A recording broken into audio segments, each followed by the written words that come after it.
Hi everyone, ಇದು ಬಂದು last Saturday mini vlog ಆಗಿರುತ್ತೆ. ಸೊ ಕಣ್ಣೇನೋ ತುಂಬಾ ಇನ್ಫೆಕ್ಷನ್ ಆಗಿಬಿಟ್ಟಿತ್ತು, ತುಂಬಾ ರೆಡ್ನೆಸ್ ಬಂದುಬಿಟ್ಟಿತ್ತು. I thought it is due to chalk ಕ್ಲಾಸಲ್ಲಿ ಯೂಸ್ ಮಾಡೋದ್ರಿಂದ. ಸೊ ಐ ಹಾಸ್ಪಿಟ್ಲ್ಗೆ ಹೋಗಿದ್ವಿ. ಸೊ ಆಮೇಲೆ ಗೊತ್ತಾಯಿತು ಇಟ್ ಈಸ್ ಕಂಜಕ್ಟಿವೈಟಿಸ್ ಅಂದರೆ ವೈರಲ್ ಕಂಜಕ್ಟಿವೈಟಿಸ್. ತುಂಬಾ ಮೆಡಿಸಿನ್ಸ್ ಕೊಟ್ಟರು. ಆಮೇಲೆ ಸರಿ ಇನ್ನೇನು ಡಿನ್ನರ್ ಟೈಮ್ ಆಯಿತು ಅಂತ ಅದನ್ನು ಮಾಡ್ತಿದ್ದೆ.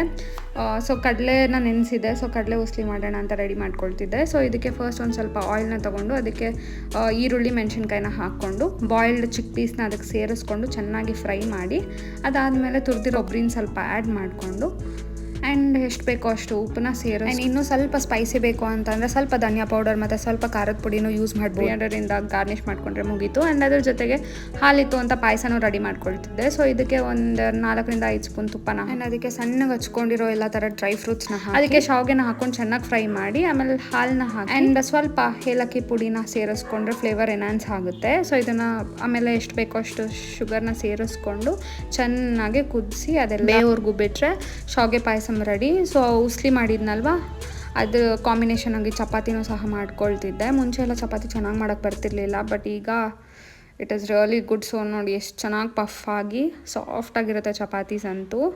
ಆ್ಯಂಡ್ ಇದ್ರ ಜೊತೆಗೆ ಇನ್ನಿಷ್ಟೆಲ್ಲ ಹೀಟ್ ಐಟಮ್ಸ್ ತಿಂದು ಮಜ್ಜಿಗೆ ಇಲ್ಲ ಅಂದರೆ ಹೇಗೆ, ಸೊ ಮಜ್ಜಿಗೆನೂ ರೆಡಿ ಮಾಡಿ. ಸೊ ಇದಾಗಿತ್ತು ಶನಿವಾರದ dinner recipe. Thank you so much for watching.